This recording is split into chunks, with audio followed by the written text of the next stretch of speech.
اعوذ باللہ من الشیطان الرجیم بسم اللہ الرحمن الرحیم۔ الحمدللہ آج ہم جو ہے وہ سورہ بقرہ کا آغاز کر رہے ہیں، اور ہم نے ارادہ یہ کیا ہے کہ ہم پورا قرآن جو ہے وہ تفسیر اس کو ایک ایک رکوع ہر ہفتے کیا کریں گے۔ پچھلے ہفتے ہم نے سورہ فاتحہ سے آغاز کیا تھا، تو شاید یعقوب بھائی سے درخواست ہے کہ وہ سورہ بقرہ کا پہلا رکوع تلاوت کریں، پھر ہم اس کی ترجمہ تشریح دیکھ لیتے ہیں انشاءاللہ۔ أعوذ بالله من الشيطان الرجيم. بسم الله الرحمن الرحيم. ألف لام ميم.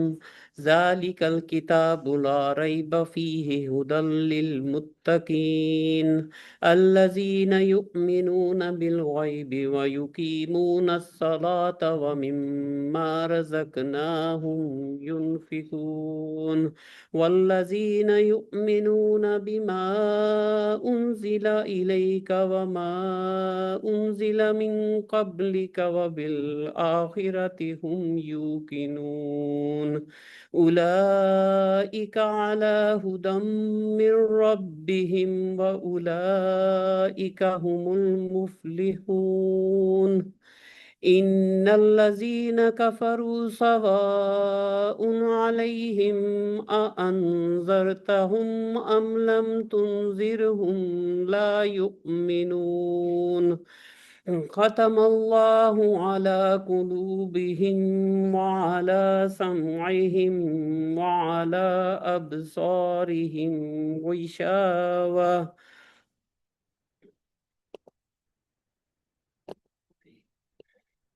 Just closed.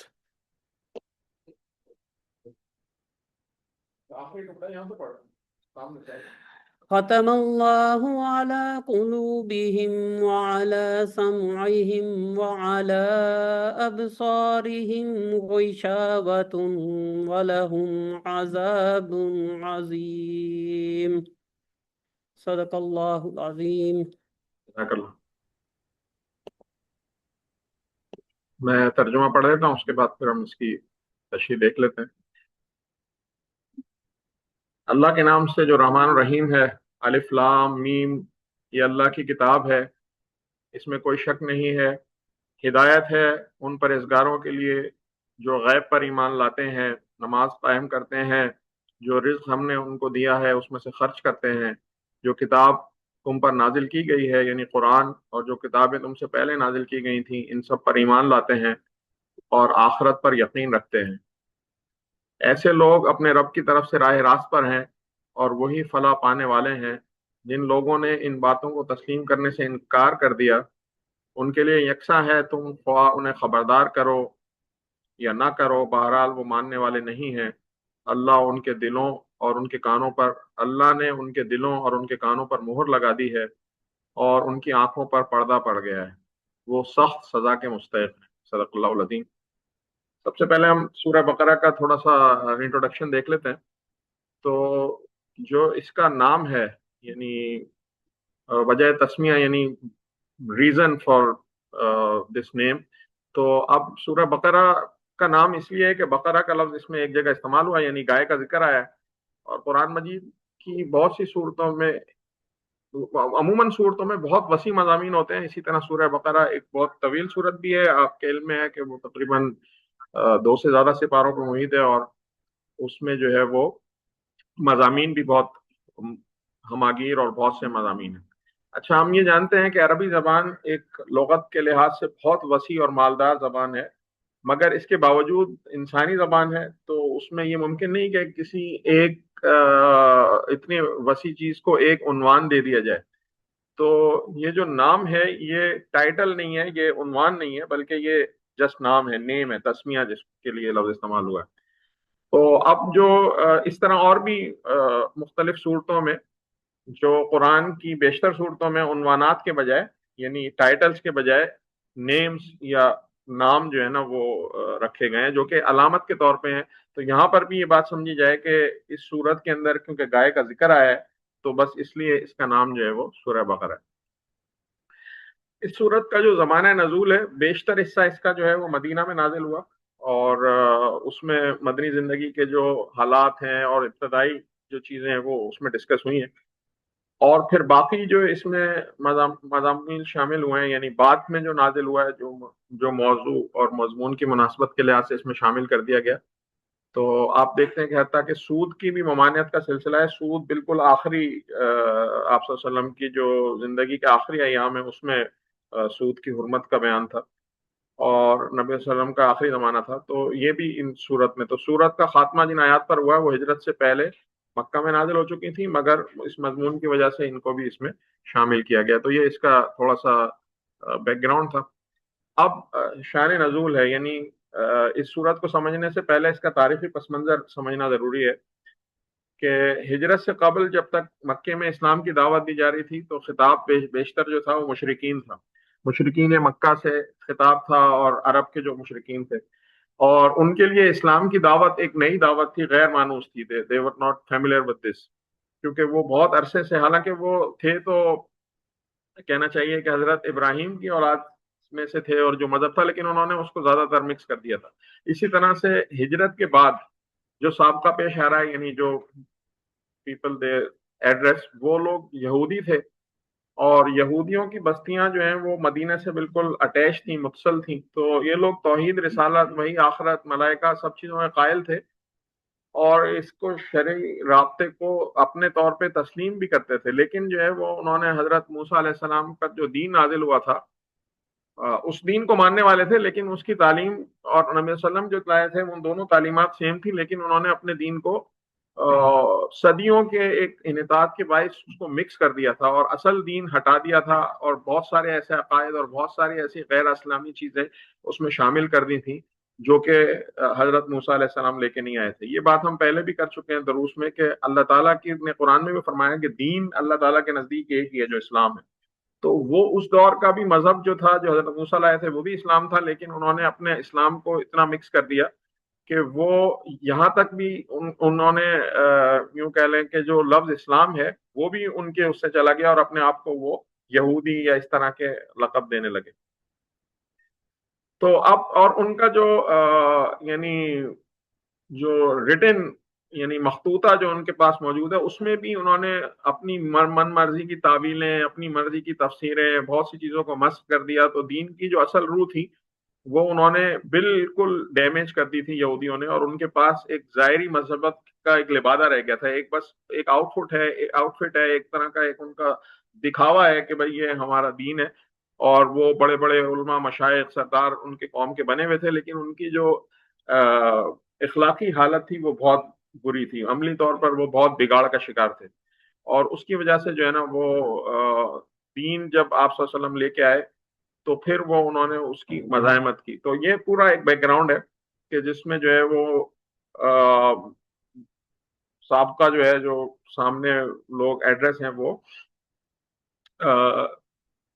اچھا. مزید بھی انہوں نے بہت ساری بدعتیں اپنا لی تھیں، تحریفیں کر دی تھیں، اور بہت ساری رسومات انہوں نے ایسی اپنا لی تھیں. تو یہ ساری چیزوں کے ساتھ اپنا نام بھی مسلم بھول گئے اور اپنے آپ کو جو ہے وہ یہودی کہنے لگے، اور اسرائیل کی نسل سے ہونے کی وجہ سے بس وہ اپنے آپ کو بتاتے تھے. نبی صلی اللہ علیہ وسلم جب وہاں پہ دعوت پہنچا رہے ہیں تو اصل دین، کیونکہ سورہ بقرہ کی جو شروع کی آیات ہیں وہ اس کے اوپر ہیں، ان کو دعوت دی جا رہی ہے، اور ان کی جو تاریخی مذہبی مسئلے ہیں ان کو ایڈریس کیا جا رہا ہے.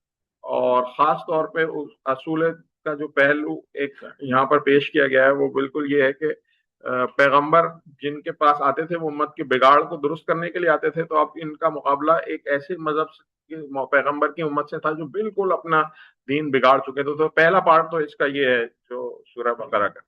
اس کے بعد پھر دوسرا جو اچھا میں یہ واضح کرتا رہا ہوں کہ جو بھی میں چیز پیش کر رہا ہوں وہ 100% مولانا مودودی رحمۃ اللہ علیہ کی تفسیر سے، تو وہ ان کی بنائے ہوئے یہ نکات ہیں. First point. اب سیکنڈ پوائنٹ جو وہ کہہ رہے ہیں، ان کا کہنا ہے کہ مدینے پہنچ کر اسلامی دعوت ایک نئے مرحلے میں داخل ہو چکی تھی، ایک نیا اسٹیج تھا. یہاں مکے میں تو معاملہ صرف اصول دین اور تبلیغ کا تھا، لیکن یہاں پر اب جو لوگ دین قبول کر لائے ان کی اخلاقی تربیت تک محدود نہیں تھا، بلکہ جب ہجرت کے بعد عرب قبائل دوسرے آتے تھے اور اسلام قبول کرتے تھے اور ہر طرف سے لوگ آنا شروع ہو گئے، تو اب یہاں پر انصار کی مدد سے ایک چھوٹی سی اسلامک ریاست جو ہے وہ قائم ہو گئی تھی. تو اللہ تعالیٰ نے یہاں پر اب جو احکامات دیے مدینے کی اس ریاست کے حوالے سے، تو یہاں تمدن معاشرت، معیشت، قانون، سیاست، اس کے مطابق بھی جو ہے وہ اصولی ہدایات دینی شروع کی، اور یہ بتایا کہ اسلام کی اساس جو ہے وہ یہ ایک نظام زندگی ہے، کس طرح سے یہ تعمیر کیا جائے۔ تو اس صورت کے آخری جو 23 رکوع ہیں وہ ان چیزوں پر مبنی ہے، کہ جس میں جو ہے وہ اسلامی معاشرت اور ریاست کی تعمیر کے حوالے سے ہدایات بھیجی گئی ہیں۔ پھر آگے جو تھرڈ پوائنٹ اس میں ہم دیکھ سکتے ہیں اس سورہ میں، وہ یہ ہے کہ ہجرت کے بعد اسلام اور کفر کی کشمکش جو تھی، جو ایک ٹینشن تھی، ایک جو ہے وہ مستقل ایک جنگ تھی ایک طرح کی کہہ لیں، تو وہ ایک نئے مرحلے میں داخل ہو چکی تھی، کیونکہ ہجرت سے پہلے تو اسلام کی دعوت خود گھر میں دی جا رہی تھی، اور متفرق قبائل سے جو لوگ اسلام قبول کرتے تھے وہ اپنی اپنی جگہ رہ کر ہی دین کی تبلیغ کر رہے تھے، اور جو مصائب ان کو پیش آ رہے تھے وہ اپنے ہی گھر میں، یعنی مکے میں ہی تختہ مش بنے ہوئے تھے، مختلف لوگ اپنے عزیزوں پہ بھی تشدد کر رہے تھے جس کی مثالیں ملتی ہیں، اور رشتہ دار تھے آپس میں۔ لیکن اب جو ہے وہ ہجرت کے بعد یہ مسلمان جو منتشر مسلمان تھے یہ مدینہ میں جمع ہو گئے تھے اور ایک جتھا بن گئے تھے، ایک کہہ لیں کہ ایک قوت تھی، تو انہوں نے ایک چھوٹی سی آزاد ریاست بھی قائم کر لی تھی۔ تو صورتحال ہو گئی تھی کہ ایک طرف چھوٹی سی بستی تھی اور دوسری طرف تمام عرب استحصال کرنے کے اوپر تلا ہوا تھا۔ اب مٹھی بھر جماعت تھی مسلمانوں کی، اور ان کا جو کامیابی کا انحصار تھا، وہ ان کی بقا تھی، وہ اسی پہ تھی کہ وہ جوش خروش کے ساتھ اپنی تبلیغ کو زیادہ لوگوں تک پہنچائیں اور ایک مضبوط قوت بنے۔ اور دوسری بات یہ کہ مخالفین جو برسر تھے وہ باطل ان کو ثابت کرنا چاہیے، ان کو ثابت کریں کہ ہر انسان کو پتہ چلے کہ یہ جو چیزیں کر رہے ہیں یہ غلط ہے، اور جو مسلمان بات کر رہے ہیں وہ ایک سچی اور ٹھیک بات ہے۔ تو یہ ایک کام تھا۔ اور تیسرا اس میں یہ تھا کہ وہ جو لوگ تھے وہ سب کو چھوڑ چھاڑ کے آئے تھے، جو مہاجرین تھے وہ اپنا سب کو چھوڑ چھاڑ کے آئے تھے، تو اب وہاں پر فقر و فاقہ کی بھی حالت ہو سکتی تھی، اور ایک ایسی بے اطمینانی بھی ہو سکتی تھی کہ مدینہ جو ہے وہ بالکل گھر جائے، تو وہاں پر صبر استقامت کا مظاہرہ کرنا۔ اور پھر جو قبائل چاروں طرف سے جو عرب قبائل مسلمانوں کے خلاف تھے ان کے خلاف ایک یوں کہہ لیں کہ ڈٹ جانا، اور پھر جو ہے نا پوری دلیری کے ساتھ آخری بات یہ کہ مسلح ہو کر مقابلہ کرنے کے تیار ہونا۔ تو یہ سارے مسائل تھے جو کہ وہ اسلام کی اور کفر کی جو نئی کشمکش تھی مدینے میں آنے کے بعد۔ اور آپ صلی اللہ علیہ وسلم نے جہاں پر آپ یہ دیکھیں کہ مدینے آنے کے بعد جو سارے معاہدے کیے ہیں مختلف جو قبائل سے، وہ سارے پولیٹیکل معاہدے ہیں، اس کو کسی بھی طرح سے آپ اسلامی یا دینی یا کوئی یوں کہہ لیں، یعنی اسلامی نہیں کہنا چاہیے، مذہبی قسم کے کوئی ایگریمنٹس نہیں ہیں، پیور پولیٹیکل ایگریمنٹس ہیں یہود کے ساتھ اور دیگر قبائل کے ساتھ، وہ بھی آپ دیکھ سکتے ہیں۔ تو تیسرا جو معاملہ تھا، آخری جو معاملہ تھا دعوت کا، وہ تھا کہ وہ منافقین کا ظہور تھا، اور منافقین کا ایک عنصر تھا جو کہ ابتدائی نفاق مکے میں بھی تھا، آخری اس میں شروع ہو گئے تھے، اور وہ کیا تھا کہ وہ اس طرح کے منافقین پائے جاتے تھے کہ وہ اسلام کا برحق ہونے کے تو معترف تھے، اسلام کا اقرار بھی کرتے تھے، لیکن اس کے لیے تیار نہیں تھے کہ اس کے ساتھ حق اور پوری بازی لگائیں، جان سے اپنی کھیل جائیں، دنیاوی تعلقات لوگوں سے منقطع ہو جائیں، مصائب ہوں۔ مطلب وہ سمجھتے تھے یہ تو دین تو ٹھیک ہے، لیکن اپنے اندر اتنی قوت نہیں پاتے تھے، ایک طرح کے یہ منافقین تھے۔ اور پھر وہ حق کے ساتھ شامل ہونے میں ان کو ایک مشکلات پیش تھیں، تو وہ سے ڈر رہے تھے۔ مدینے پہنچ کر جو ہے وہ منافقین کی مزید کچھ اور اقسام سامنے آئیں، اور جو اسلامی جماعت میں اس وقت نبی صلی اللہ علیہ وسلم کے تھے اس میں نظر آنے لگے۔ ایک قسم کے منافق وہ تھے جو قطعاً اسلام کے منکر تھے، یعنی وہ محض فتنہ برپا کرنے کے لیے جماعت مسلمین میں داخل ہوتے تھے، اور وہ بالکل یعنی اندر سے کافر تھے، ظاہری طور پہ لبادہ اوڑھ لیتے تھے۔ اور دوسرے قسم کے منافق وہ تھے جو اسلامی جماعت کے دائرہ اقتدار میں گھر جانے کی وجہ سے اپنا مفاد اسی میں دیکھتے تھے کہ ایک طرف مسلمان میں اپنا شمار کرائیں، یعنی وہ دیکھتے تھے کہ چاروں طرف مسلمان طاقت میں ہے، تو وہ سمجھتے تھے کہ ان کے ساتھ رہنا ہے تو بس مسلمان ظاہر کر کے رہ لو۔ اور تیسری قسم وہ تھی ان لوگوں کی تھی جو اسلام اور جاہلیت کے درمیان متردد تھے، یعنی ڈاؤٹ فل تھے، دے ور ناٹ شیور کہ ان کے ساتھ جائیں یا ان کے ساتھ جائیں، اور انہیں اسلام کے برحق ہونے پر کامل اطمینان نہ تھا، مگر چونکہ ان کے قبیلہ یا خاندان کے بیشتر لوگ مسلمان ہو چکے تھے تو وہ بھی مسلمان ہو گئے تھے۔ اور چوتھی قسم کے لوگ وہ تھے جو امر حق ہونے کی حیثیت سے تو اسلام کے قائل ہو چکے تھے، مگر جاہلیت کے طریقوں اور عوام کی رسموں اور پرانے اپنی چیزوں کو چھوڑنے کے لیے اور اخلاقی پابندیاں قبول کرنے کے لیے تیار نہیں تھے، اور جو ذمہ داریوں کا بوجھ ایک انسان کا نفس اٹھاتا ہے اس سے منکر تھے، یعنی وہ اپنے طور میں بس ایک آزاد لائف جینا چاہتے تھے، وہ اسلام کی جو ہے نا ساری چیزوں کو قبول کرنے کے تیار نہیں تھے. تو سورہ بقرہ کا جو نزول ہے اس وقت مختلف قسم کے منافقین کا ظہور کی ابتدا ہو چکی تھی، تو اس لیے اللہ تعالیٰ نے ان کی طرف سے ایک اجمالی اشارے کیے، یعنی ایک یعنی کہہ لیں کہ ایک اوور ویو کے طور پہ ان کو بتایا گیا کہ بھئی یہ چیزیں جو یہ صفات ہیں، یہ آپ کی جو ہے پریکٹسز ہیں، یہ چیزیں جو ہیں وہ ٹھیک نہیں ہے جو منافقین کی ہیں. اور تفصیل میں پھر بعد کی صورتوں میں منافقین کے حوالے سے ہدایت آئیں. تو ایک یہ کانٹینٹ ہمیں ذہن میں رکھنا چاہیے. اب ہم جو ہے وہ اس کو پہلے سورہ بقرہ کا جو پہلا رکوع ہے اس کی تفسیر ہم دیکھ لیتے ہیں.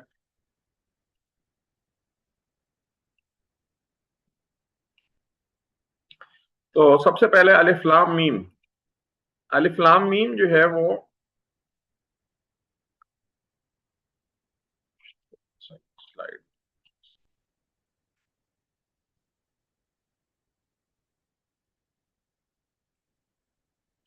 یہ کہلاتے ہیں حروف مقطعات.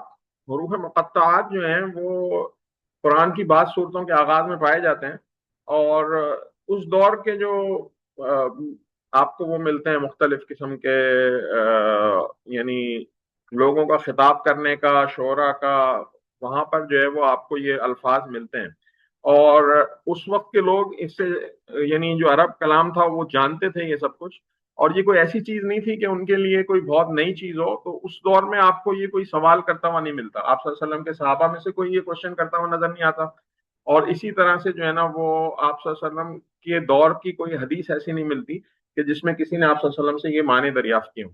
اور بعد کے زمانوں میں کیونکہ یہ متروک ہوتا چلا گیا، عربی کا وہ معیار ڈیٹیریٹ ہوتا چلا گیا، تو لوگوں نے پھر جب یہ سوال اٹھایا کہ بھئی اس کی کیا معنی ہے، یہ کیوں بولا جاتا ہے، تو پھر جو مفسرین ہیں ان کو اس کے لیے دقت پیش آئی، اور ان کو ان کے معنی متعین کرنے میں مشکل آئی پیش. لیکن ہمیں یہ بات صرف ذہن میں رکھنی چاہیے مولانا کی تفسیر کے مطابق کہ ہمیں ان کے مفہوم کو جانے بغیر بھی کوئی ایسی کمی نہیں ہو رہی کہ عام قاری جو ہے وہ اس کو کوئی قرآن سمجھنے میں کوئی دقت ہو. تو ہمیں بس اس میں بہت زیادہ الجھنا یا اس کی بہت زیادہ پریشان ہونے کی ضرورت نہیں ہے، اور یہ سمجھ لینا چاہیے کہ اس سے قرآن کی ہدایت میں کوئی کمی نہیں آ رہی یا کوئی چیز کم نہیں ہو رہی کہ اگر ہمیں اس کے ایگزیکٹ میننگز نہیں پتا. بہت سارے لوگوں نے بہت سی تفاسیر کی ہیں ان کی، لیکن کوئی کیونکہ اس طرح سے اتھینٹک آپ صلی اللہ علیہ وسلم سے اور صحابہ سے ثابت نہیں ہے، تو ہمیں اس میں جو ہے وہ الجھنا اور تحقیق کرنا نہیں چاہیے زیادہ.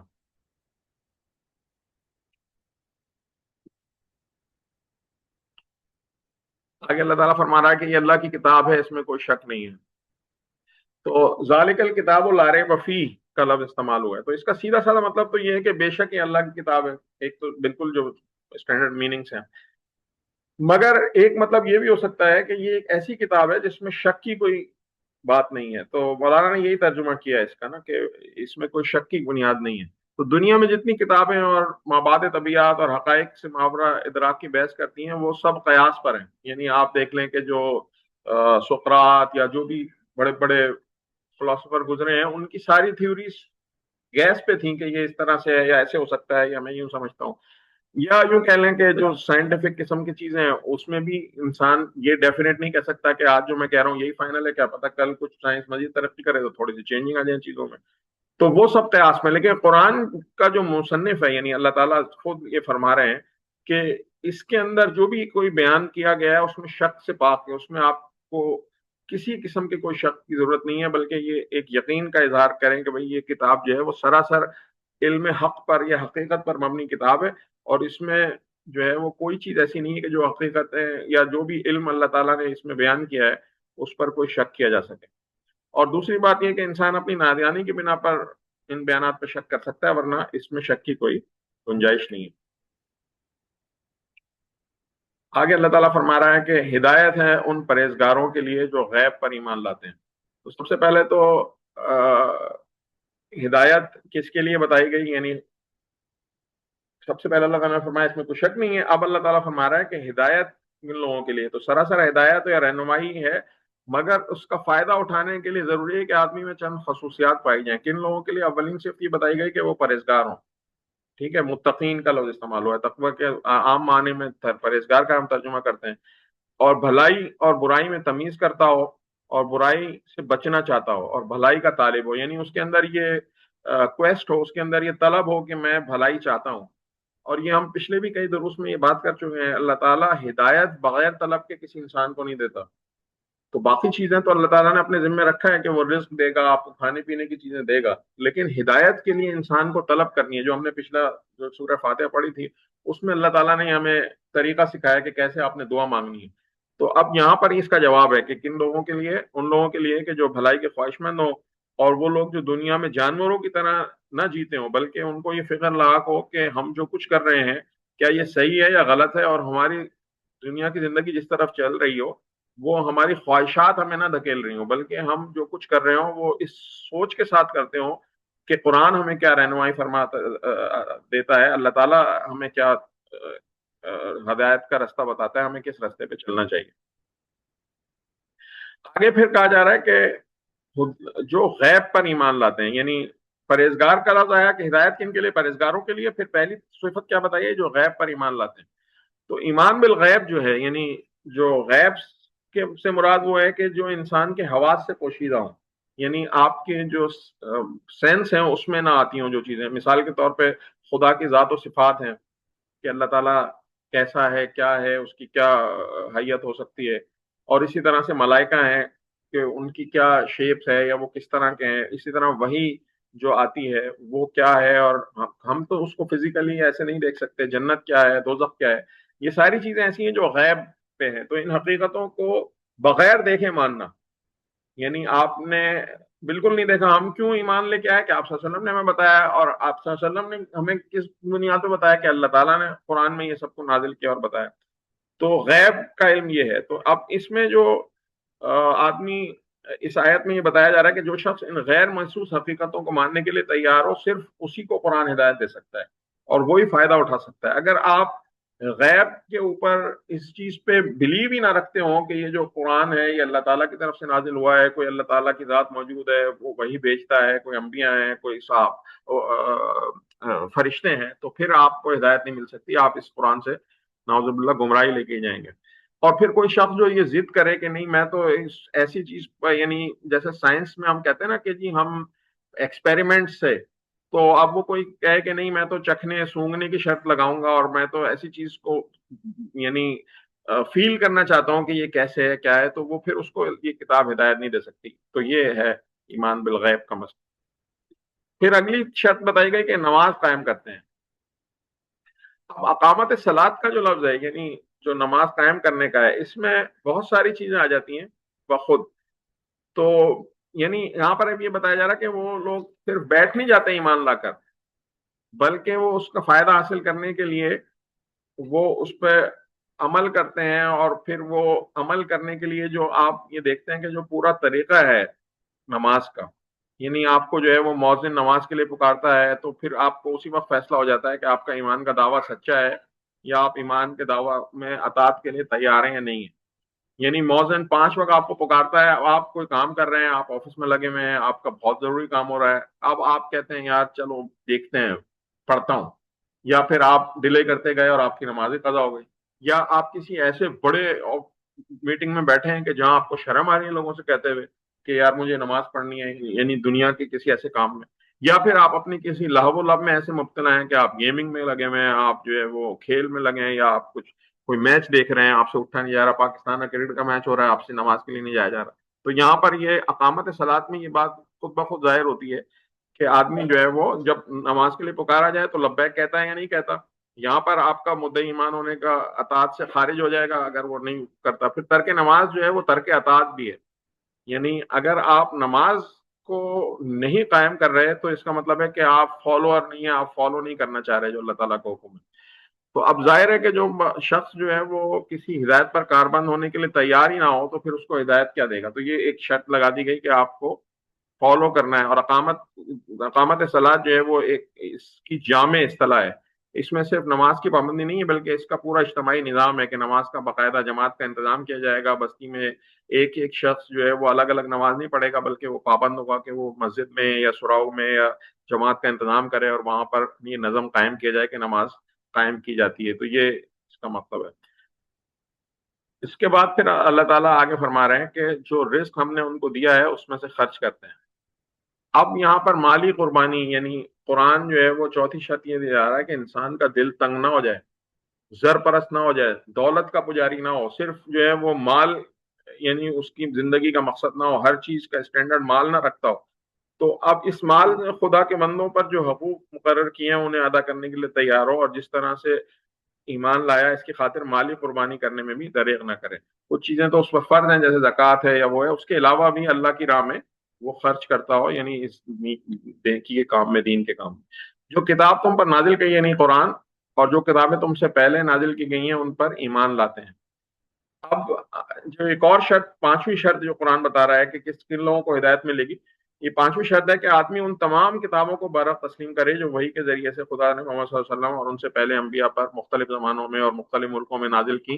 اور اس شرط کی بنا پر قرآن کی ہدایت کا دروازہ ان لوگوں پر بند ہے جو سرے سے اس ضرورت ہی کے قائل نہ ہو کہ انسان کو خدا کی طرف سے ہدایت ملنی چاہیے۔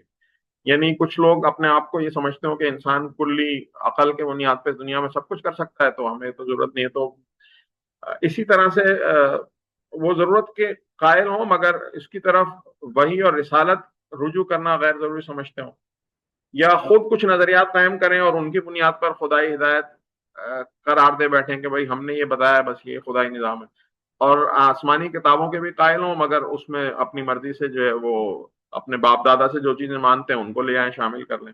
ہاں ٹھیک ہے قرآن یہ کہتا ہے لیکن ہمارے دادا اور پڑدادا سے ہمارے ہیں یہ دین چلا آ رہا ہے، ہم تو یہ فالو کریں گے، تو یہ بھی ٹھیک نہیں ہے۔ اسی طرح سے جو کتابیں ہیں اس سے جو سرچشمے ہدایت کا ان کو قبول کرنے سے انکار کرنے، ایسے لوگوں کو الگ کر کے قرآن اپنا چشمہ فیض صرف ان لوگوں پر کھولتا ہے جو اپنے لیے آپ کو خدائی ہدایت کا محتاج مانتے ہو، یعنی جو یہ مانیں کہ یہ تسلیم کریں کہ خدا انسان کو ہدایت دے سکتا ہے اور انسان کے پاس الگ الگ نہیں آتی بلکہ انبیاء لے کے آتے ہیں، یعنی ہدایت جو ہے وہ انبیاء کے تھرو آئے گی۔ آپ کو اسمانی کتابوں کو فالو کرنا ہے، آپ یہ کلیم نہیں کر سکتے کہ یار مجھے تو اللہ نے اکیلے سے نہیں بھیجی دعوت تو میں نے اس لیے اسلام نہیں لے کے آیا۔ تو اب اور پھر اس میں نسلی تعصب، اب دیکھیں کہ یہود کا مسئلہ کیا تھا، یہود کا مدینے میں مسئلہ یہ تھا کہ کچھ لوگ تو یہ ان کے علماء مانتے تھے کہ یہ جو بات کر رہے ہیں جو نزول کا وقت ہے یہ بالکل ٹھیک ہے، لیکن یہ بنی اسرائیل میں سے نہیں ہے، یہ اپنے تعصب کی بنا پہ وہ قرآن کا انکاری ہو گئے اور وہ گمراہ ہوئے۔ تو یہ سارے پوائنٹس جو ہیں وہ ذہن میں رہیں کہ ہدایت۔ اچھا آخرت پر یقین رکھتے ہیں، اب آخرت پر یقین جو ہے وہ چھٹی شرط اس چیز کی قرار دی گئی کہ ان کو ہدایت دیں گی۔ اب یہ بھی ایک جامع لفظ ہے جس کا اطلاق عقیدے پر ہوتا ہے، مجموعی عقیدے پہ۔ ایک یہ کہ انسان دنیا میں غیر ذمہ دار نہیں ہے، first of all he is accountable, ٹھیک ہے، اللہ تعالیٰ کے سامنے اس کو تمام اعمال کا جواب دینا ہے۔ دوسری بات یہ ہے کہ دنیا کا جو نظام ہے وہ ابدی نہیں ہے بلکہ یہ ختم ہو جانا ہے، اس کا ایک ٹائم ہے، اس کا ایک خاتمہ ہے، قیامت آئے گی، ٹھیک ہے۔ تیسرا بات یہ ہے کہ یہ اس عالم کے خاتمے کے بعد خدا ایک دوسرا عالم بنائے گا، دیر ول بی اندر ورلڈ، اور وہاں پر جو ہے وہ آخرت ہوگی، اور پھر جو بھی اسٹارٹ سے لے کے آخر تک دنیا پر انسان آئے ہیں وہ ایک ساتھ اللہ تعالیٰ ان کو دوبارہ پیدا کر دے گا، وہ جمع کیے جائیں گے اور ان کا اعمال کا حساب کتاب ہوگا۔ یہ عقیدہ آخرت ہے۔ اسی طرح سے یہ خدا اس کے فیصلے کی روح سے جو لوگ نیک قرار دیے جائیں گے وہ جنت میں جائیں گے اور جو بد ٹھہریں گے وہ دوزخ میں جائیں گے۔ اور آخری پانچویں بات یہ کہ کامیابی اور ناکامی اصل معیار کیا ہوگا، موجودہ زندگی کی خوشحالی بدحالی نہیں کہ دنیا میں کسی کے پاس کتنا اسٹیٹس ہے، کتنا پیسہ ہے، کتنا بڑا عہدہ ہے، بلکہ کامیاب وہ ٹھہرے گا کہ جو آخرت میں کامیاب ہوگا، اور ناکام وہ ہوگا جو آخرت میں ناکام ہوگا۔ تو اب یہ عقائد کا پورا ایک مجموعہ ہے جس کی بنیاد پہ قرآن کہہ رہا ہے کہ وہ لوگ فائدہ نہیں اٹھا سکتے کہ جو آخرت پر یقین نہیں رکھتے، صحیح ہے۔ تو عقیدہ آخرت میں یہ ساری چیزیں شامل ہیں۔ تو اب وہ کیونکہ ان باتوں سے انکار تو درکنار، اگر کسی کے دل میں ان کی طرف سے شک بھی پیدا ہو جائے، تذبذب ہو جائے، تو وہ پھر نہیں چل سکتا۔ آپ دیکھتے ہیں اللہ تعالیٰ ہمارے ایمان کو قائم رکھے، ہم معاشرے میں ایسے لوگوں کو دیکھتے ہیں کہ جو آخرت کے حوالے سے ڈاؤٹ میں پڑنے کی وجہ سے اپنے سارے اعمال اکارت ہیں، وہ نہیں دین پہ عمل کر پاتے۔ آگے اللہ تعالیٰ فرما رہا ہے ایسے لوگ اپنے رب کی طرف سے راہ راست پر ہیں اور وہی فلاح پانے والے ہیں جن لوگوں نے ان باتوں کو تسلیم کرنے سے انکار کر دیا، تو ان کے لیے یکساں ہے کہ تم انہیں خبردار کرو یا نہ کرو، بہرحال وہ ماننے والے نہیں، اللہ نے ان کے دلوں پر مہر لگا دی ہے۔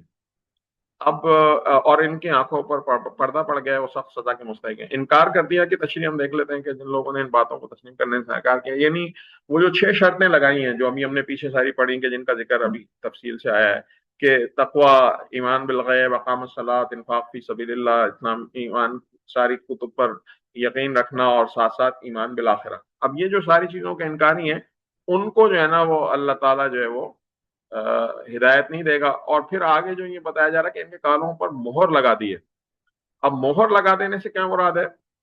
ایک معاشرے میں بڑا فتنہ لوگوں میں یہ بھی پایا جاتا ہے کہ بہت سے لوگ یہ کہتے ہیں کہ جو بڑا طویل موضوع ہے، میں اس میں بحث میں نہیں جا رہا، لیکن اسی کو ڈسکس کر لیتے ہیں. کچھ لوگ کہتے ہیں کہ اللہ تعالیٰ نے اگر میرے لیے لکھا ہی ہے کہ میں برائی میں مبتلا ہوں تو میں برائی میں مبتلا ہوں گا.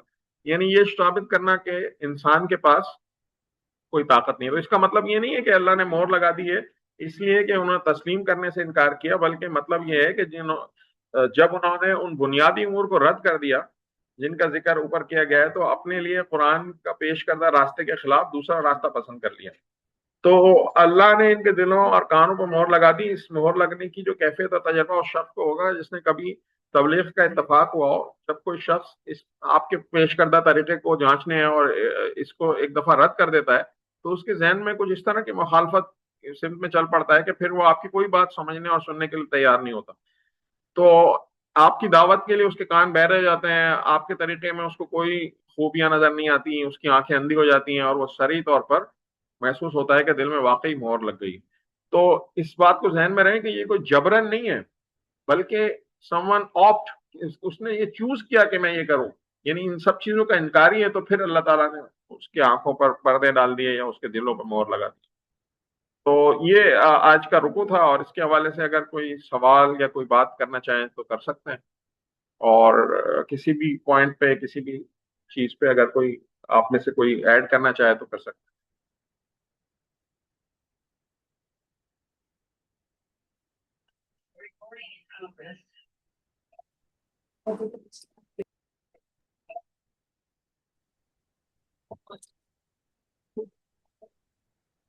تو اس میں میری طرف سے ایک چھوٹا سا ہیں. مائک آن کیجیے.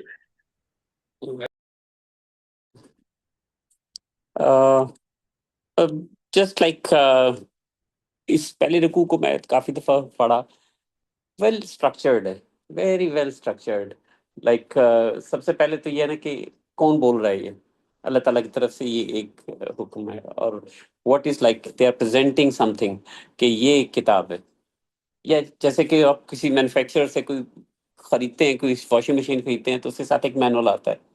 تو دیٹس این اتھینٹسٹی کہ آپ پہلے دیکھتے ہو کہ یار یہ کس نے اس کتاب، یہ فلپس نے کی ہے، تو اسی فلپس والے نے دی ہے یہ کتاب کے نہیں. تو وہ اس کا مینول ہوتا ہے، اس کا آپریشن، اس کی آپریٹنگ پروسیجرز ہوتے ہیں، اس کا جو باؤنڈریز ہیں وہ سب ہوتی ہیں. تو یہ انسان کا ایک مینول ہے، کہا کہ یہ کتاب ہے. اور پھر اس کے بعد یہ اس میں بولا ہے کہ there is no doubt about it, you need to agree on it. اور پھر اس کے بعد پھر آگے جو باقی ویری ویل اسٹرکچرڈ ساری باتیں بتائی کہ he can get benefit. He has to be a متقی. متقی مینس کہ جو خوف رکھتا ہو، جو ان چیزوں پہ بلیو کرے کہ جو بولا جا رہا ہے اس کو غیب میں کہ اس کو بولا جا رہا ہے، ہی شوڈ بلیو. اور پھر آگے کے ساری اسٹرکچرڈ میں، اور پھر جو لوگ نہیں کریں گے پھر ان کے بارے میں بڑے اچھے طریقے سے بتایا گیا ہے کہ جو لوگ اس کو بلیو نہیں کریں گے تو پھر ان کو جو ہے اسٹیمپ، ان کو مہر لگا دی جائے گی. اور پھر ان کا پھر آخر نظام بالکل لاسٹ پہ اس میں بتا دیا گیا کہ ان کے لیے عذاب ہے. تو وہ ان کا مطلب well structure start to end, میرے خیال میں بڑا ہی دکھا کے اینڈ تک اس کو کلوز کیا گیا کہ who will not believe, he will get, that will be the result. جی جزاک اللہ. اسحاق صاحب آپ نے ہاتھ اٹھایا، کچھ بات کرنا چاہ رہے ہیں آپ؟ پروفیسر اسحاق صاحب.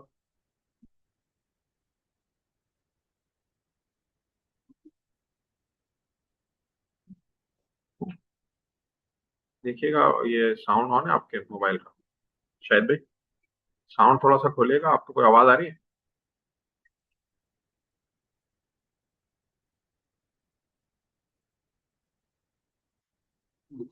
اس میں اگر سورہ فاتحہ تھوڑی صاف سے رکھے بڑا خوب دم بنتا ہے کہ اس میں میں اللہ کو مان لیا.